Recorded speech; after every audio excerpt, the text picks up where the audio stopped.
ৰাষ্ট্ৰীয় বক্সিং প্ৰতিযোগিতাত উজলিল জামুগুৰিহাটৰ ছাত্ৰী সোণৰ পদকেৰে গৌৰৱ কঢ়িয়ালে জামুগুৰিহাটলৈ all India inter school boxing champion প্ৰতিযোগিতাত সোণৰ পদক লাভ কৰিলে জামুগুৰিহাটৰ এগৰাকী ছাত্ৰীয়ে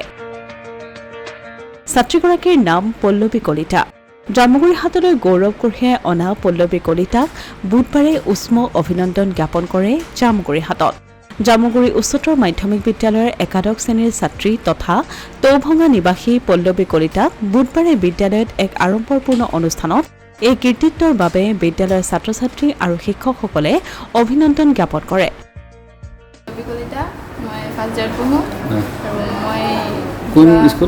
জামুগুৰি হাই ছেকেণ্ডেৰী স্কুল যোৱা মই শনিবাৰে 23-24-25 মই কোচবিহাৰ তুফান কনচাৰ্ট খেলিব গৈছিলোঁ তাত মই ফাৰ্ষ্ট স্থান লাভ কৰিছোঁ আৰু তাতে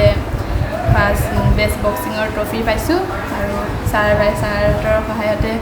ইমানখিনি পালোঁগৈ আৰু ছাৰহঁতৰ আশীৰ্বাদতে মই ইমান জিতি আহিছোঁ আৰু তাতে মোৰ মেম বাইদেউ ছাৰহঁত নাৰায়ণ শৰ্মা ছাৰ আৰু মেম সিহঁতৰ লগতে ইমানখিনি শিকিলোঁ 52 ক'ত আছিল প্ৰতিদ্বন্দ্বী মণিপুৰৰ আছিল যোৱা 24 আৰু 25 আগষ্টত পশ্চিমবংগৰ কোচবিহাৰত অনুষ্ঠিত এই ৰাষ্ট্ৰীয় বক্সিং প্ৰতিযোগিতাত পল্লৱী কলিতাই দেশৰ বিভিন্ন প্ৰান্তৰ কেইবাগৰাকীও আগশাৰী খেলুৱৈক ধৰাশায়ী কৰি এই সন্মান বুটলিবলৈ সক্ষম হয় স্কুল কলেজ বক্সিং চেম্পিয়নশ্বিপত আমাৰ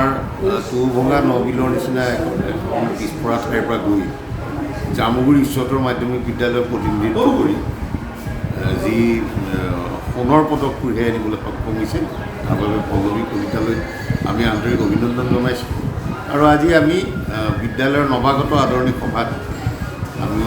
সকলো ছাত্ৰ ছাত্ৰী শিক্ষক শিক্ষয়িত্ৰী ছাত্ৰীগৰাকীক আন্তৰিক সম্বৰ্ধনা জ্ঞাপন কৰোঁ ই আমাৰ কাৰণে অত্যন্ত সুখবৰ আৰু আশা ৰাখিছোঁ যে ভৱিষ্যতে আৰু অধিক